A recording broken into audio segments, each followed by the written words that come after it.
Bonjour! Aujourd'hui, nous verrons les nombres cubiques, appelés aussi cubes parfaits car il n'y aura pas de petits morceaux. Il faut bien prendre conscience qu'il s'agit de formes en 3 dimensions. Il nous faut un seul petit cube pour représenter le premier nombre cubique qui est 1.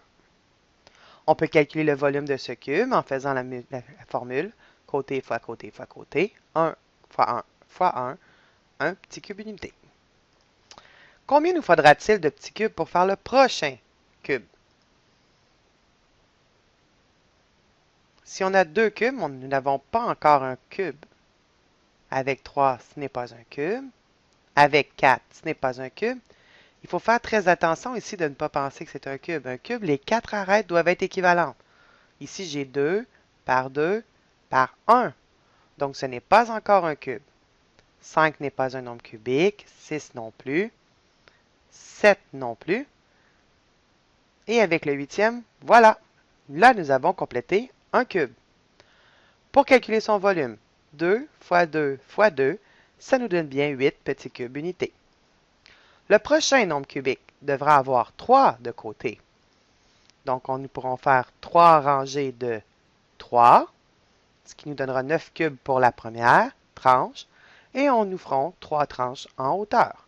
Nous obtenons ici le calcul du volume du cube, 3 fois 3 fois 3, 27 unités cubes, ou 27 cubes unités. Le prochain cube devra avoir 4 de côté.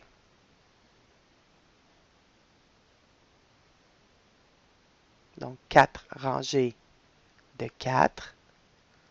Et on devra avoir 4 tranches, c'est-à-dire 4 de haut.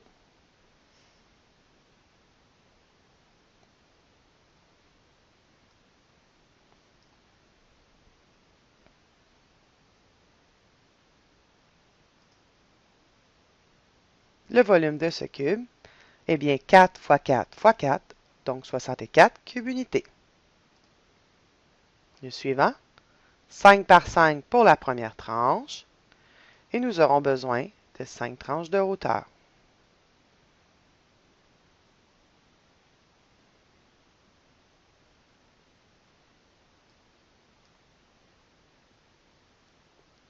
Le volume de ce cube, donc le nombre de petits cubes inclus à l'intérieur, est donc de 5 fois 5 fois 5, donc 125 petits cubes. Les nombres cubiques sont donc dans l'ordre 1, 8, 27, 64, 125, mais il y en a bien d'autres. Résumons. Si je choisis 1 et multiplie par lui-même 3 fois, donc 1 au cube, j'obtiens le premier nombre cubique, 1, ou le nombre de cube parfait. 2 au cube, 2 fois 2 fois 2, j'obtiens le 8. 3 au cube, j'obtiens 27. 4 au cube, 64. 5 au cube, 125. Le cube de 6, 216. Le cube de 7, 343. Et on voit qu'on pourrait continuer comme ceci en multipliant un nombre naturel par lui-même 3 fois pour obtenir les autres nombres cubiques. On considérera qu'on ne prend pas 0 car ça voudrait dire que nous n'avons pas de cube. Merci.